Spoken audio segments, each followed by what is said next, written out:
Bacatáfono. Según cuentan, se comenzó a armar un boicot que duró meses contra la compañía, cuando un niño intentó entrar sin pagar el pasaje y luego... Hola deambulantes, bienvenidos al Bacataf, un podcast nacido desde las entrañas de la capital colombiana y tan variadito y nutrido como los apodos que tuvo el tranvía de Bogotá.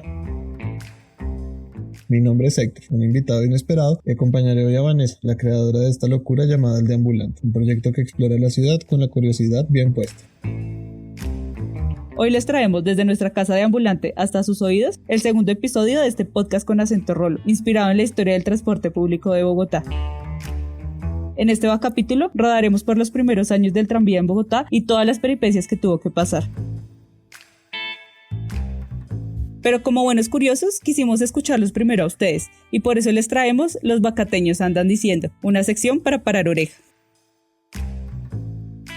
Esta vez les preguntamos a los deambulantes por nuestras redes y a través del trabajo de nuestra corresponsal Lorena Borges, ¿cómo te imaginas que funcionaba el primer tranvía de Bogotá? Con mulas. Como me imagino que a carbón o con un combustible fósil. por estaciones, pagaba al final. A ras de piso sobre unos rieles, estilo el tren, pero mucho más ligero, un tren ligero. Un vagón largo podría ser dividido, era muy similar a una chiva porque tenía aberturas a los lados. Y después llegaron unos que eran con electricidad. El centro de Bogotá y muchas zonas de la sabana hay rieles. Supongo que él se podría transportar por allí y movilizar a las personas. Me imagino yo que era así. Por último los dejamos con este audio que nos envió Daniel Orjuela, un apasionado y conocedor del patrimonio bogotano. El primer tranvía que tuvo Bogotá fue un tranvía de mulas, por las calles empedradas sobre rieles de madera. Exigían a la gente que fueran elegantes, al estilo cachaco tradicional. Esas son historias de los abuelos y de los historiadores. Un saludo, Daniel Orjuela, desde la localidad de Los Mártires, en Bogotá. Pero, ¿cómo pasamos de movernos en carruajes de tracción animal al tecnológico y revolucionario tranvía? La historia resulta un poco menos glamorosa de lo que pensaba, pues el primer tranvía de la ciudad fue más parecido a una fusión entre las carrozas de tracción animal y el tranvía eléctrico que tenemos en nuestro imaginario.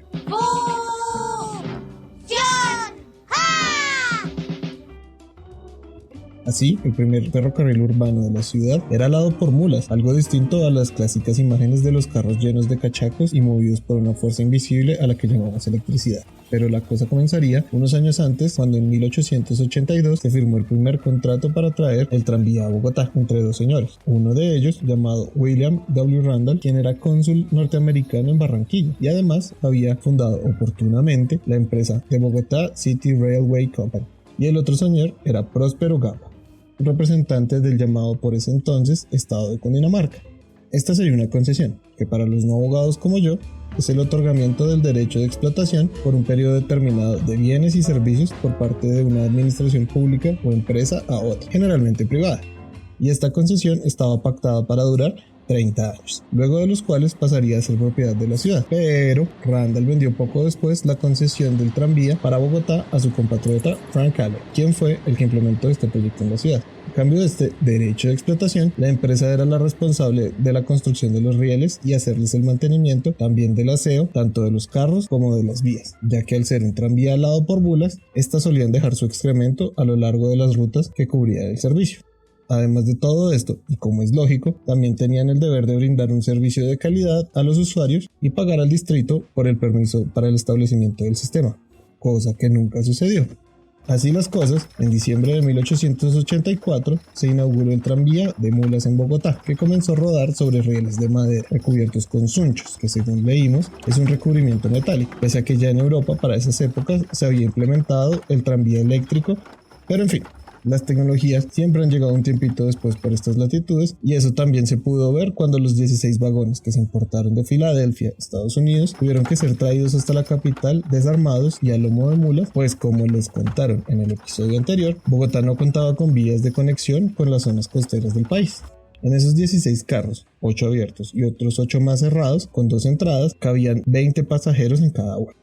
Comenzaron a rodar por la primera línea del tranvía que recorría la carrera séptima desde la Plaza de Bolívar, pasando por el Parque Centenario y la plazoleta de San Diego, y de ahí continuaba hacia el norte por la carrera 3, llamada entonces Camino Nuevo hasta Chapinero. Por ese entonces se dice que la tarifa del pasaje era de 5 centavos, aunque algunos dicen que unos años después subió hasta 10 centavos, e incluso un poco más. La inflación nos acompaña desde tiempos inmemoriales. Pero bueno, antes de modernizarnos un poco más y llegar al tranvía eléctrico, los dejamos con nuestra vacatocuña de ambulante. Así es, amigos y visitantes de este podcast, les tenemos por estos días abierta y en exclusiva nuestra campaña número 3 de combos ambulantes. ¿Combos ambulantes? Sí, amigo, escucha, con unos diseños únicos y fresquitos de la primera colección del Deambulante, historia ilustrada del transporte público de Bogotá, única en su especie. Sí, desde el tranvía, el trolebús, el tren de la sabana, con los mejores diseños y la ilustración propia del Deambulante. Son objetos ilustrados, cartucheras, pines o pocillos y hasta stickers que no podrá encontrar en ningún otro lugar. Así que por estos días puedes llevar la historia del transporte de nuestra ciudad para que lo acompañen a deambular aún estando en casa. Así que no deje pasar esta oportunidad y vaya corriendo al Instagram @eldeambulante a pedir su combo a los que no podrá resistirse. Todos los recursos serán ahorrados para la nueva colección. Tiendas y tenderos de barrio 2020. Y sigamos con esta historia. Después de esta emocionante primicia, vamos a seguir con esta historia, porque se va poniendo buena la cosa. En 1892, 8 años después de la llegada del tranvía de mulas, se trajeron los primeros rieles metálicos desde Inglaterra, reemplazando los accidentados rieles de madera que se rompían constantemente y generaban bastantes accidentes. Chao, rieles de madera y suncho. Pero todo no era color de rosa, pues 2 años después, las quejas sobre el servicio, el aseo y el sobrecupo, qué familiar suena eso, no paraban de llegar y la imagen del servicio del tranvía se volvió muy impopular entre los bogotanos, ya que alegaban demoras de hasta 2 horas, accidentes y la resistencia de las mulas a seguir alando los pesados vagones. Pobres animalitos, porque aunque ya habían llegado los rieles metálicos, el tranvía aún no funcionaba con electricidad. Mientras tanto, y desde mucho antes en Colombia, se libraron durante el siglo XIX varias guerras civiles regionales en todo el territorio. Sin embargo, para 1899 y hasta 1902 se dio la Guerra de los 1000 días, que buscaba derrocar el gobierno del entonces Partido Nacional. Esto devastó el país y suscitó también la separación de Panamá en 1903, la cual reconocen en su historia los panameños como un logro nacionalista, pero del lado colombiano se recuerda como un ataque de Estados Unidos sobre la soberanía del país. Esto, más la inconformidad de los bogotanos por el servicio dado por la Bogotá City Railway Company, comenzó a generar un sentimiento antiestadounidense que despuesito tendría grandes consecuencias en la historia del tranvía de la ciudad. Pues aquí está el nudo de esta historia, el florero de esta revolución, ya que según cuentan, en marzo de 1910 se formó un alboroto popular porque según algunos, un niño intentó subir al tranvía sin pagar y un postillón, trabajador de los tranvías, le negó el acceso y hasta dicen que lo golpeó. Esto desató la indignación de los testigos y hasta se enfrentaron con los responsables del funcionamiento del tranvía. Y creció hasta generar grandes protestas que llegaron a la sede de la empresa y causaron daños en varios de los vagones. Pero lo más grande de todo esto fue el boicot que se comenzó a gestar entre los ciudadanos hacia el tranvía, o mejor dicho, hacia la empresa del tranvía. Combinando esto con que la línea en que se presentó este altercado estuvo cerrada 4 meses y el servicio en toda la ciudad detenido por 1 semana. Hasta se comenta que algunas familias importantes de la ciudad auspiciaron este boicot contra la empresa de transporte. Durante ese año no solo se gestó toda esta revuelta, sino que justo se estaban empezando a implementar las primeras líneas electrificadas del tranvía. Y además de esto, aunque sabemos que algunos ya lo notaron, era la celebración del centenario de la independencia de Colombia. Y durante estos festejos en la capital, se aprovechó para seguir promoviendo en los visitantes el no uso de servicio de transporte. Los dueños de la empresa del tranvía culpaban de las revueltas a la Compañía de Energía Eléctrica de Bogotá, pues buscaban que se electrificara todo el servicio del tranvía en su beneficio. Esta desazón y la presión por parte de los ciudadanos impulsaron la venta de la compañía por parte de los estadounidenses al municipio de Bogotá en diciembre de ese mismo año, naciendo la compañía Tranvía Municipal de Bogotá. Y este es un buen cierre para esta primera parte de la historia del tranvía de Bogotá, ya que el próximo capítulo les echaremos el chisme completo de lo que pasó con la nueva administración. Pero antes de nuestra charla final, y si les está gustando este segundo capítulo de la primera temporada de Vacatáfono, los invitamos a que nos dejen sus comentarios, sugerencias e incluso felicitaciones en la plataforma donde están escuchando este podcast o por nuestras redes de ambulantes, Instagram y el abuelo Facebook, @eldeambulante. También nos pueden dejar su mensaje de voz enviando un saludo, una idea o alguna corrección histórica al WhatsApp 350-864-7121. 350-864-7121. Y si se animan, déjennos su aporte histórico o anecdótico. Nos servirá mucho para nuestro próximo episodio, que será sobre la historia del tranvía de Bogotá. Pregúntenle a sus abuelos, vecinos, maestros, quizá alguno de ellos les pueda contar algo. No lo dejemos perder. Este es un espacio para ustedes y para construir juntos la memoria de la ciudad.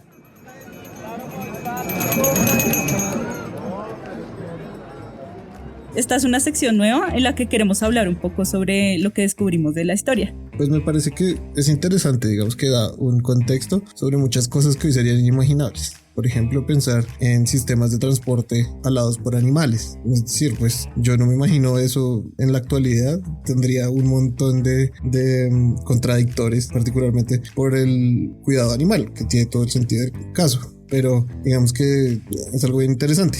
También se muestra como ya los primeros pinitos de los negocios arreglados por intereses particulares. Incluso antes, cuando se empezaron a propiciar las carrozas de las que les comentaba en el capítulo anterior, ya se empezaban a armar empresas alrededor de estos servicios. Entonces, claro, tal empresa cobraba tanto por el servicio hasta Chapinero, pero otra cobraba menos. Bueno, y mucho de lo que vamos a contarles en el próximo capítulo de los intereses en el transporte público. Así que va a estar muy bueno.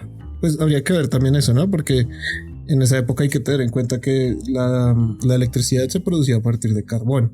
Entonces, pues hay que ver qué tan limpio era. La implementación de los transportes limpios siempre ha tenido muchos inconvenientes, precisamente porque hay muchos negocios alrededor de los servicios fósiles que les conviene más que sigan explotando estos servicios, a pesar de que pues ya existe, y hoy en día son aún más poderosos los transportes eléctricos, pero pues nunca se han implementado por esa razón. Y yo creo que otra cosa que me pareció muy interesante de esta historia es tristemente cómo estas concesiones hacia la ciudad pues no favorecían económicamente a nadie. Bueno, solamente a los que tenían pues la compañía, porque ellos efectivamente no pagaban tampoco y era un acuerdo sin ventaja para el municipio.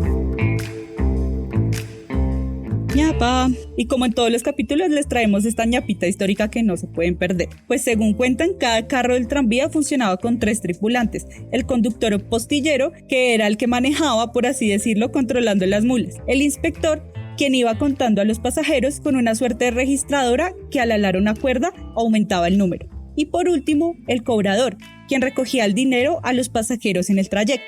Otra curiosidad es que, según cuentan también, el viaje por la primera línea del tranvía, que llevaba desde la Plaza de Bolívar hasta la estación de Chapinero, al lado de la iglesia de Lourdes, duraba aproximadamente 3 horas y media, haciendo uso de una mula extra para subir el trayecto desde el Panóptico, que hoy es el Museo Nacional, hacia su destino en Chapinero.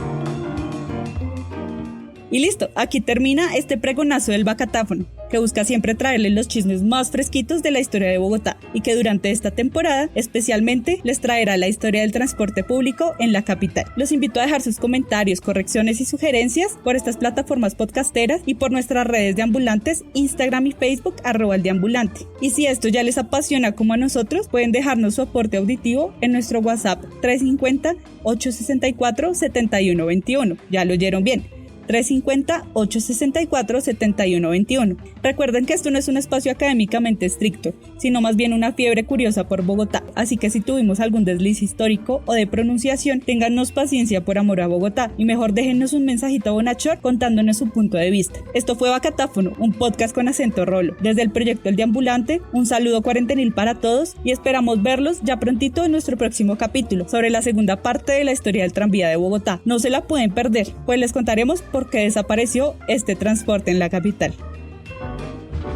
Bueno, de ambulantes, yo me despido aquí de ustedes. Espero que les haya parecido un capítulo muy interesante del Vacatáfono. Espero acompañarlos en otros capítulos para recorrer un poco más de esta historia de Bogotá. Recuerden que esto es una pasión para nosotros dos. Un saludo. Los dejamos con algunos tropezones en el Vacatáfono. Auxilio. No. Auxilio. Comentarios. Y hasta 1900 Dios. Y hasta 1900. Curiosidad tranvía en el siglo XX. Bloopers. Bacatáfono.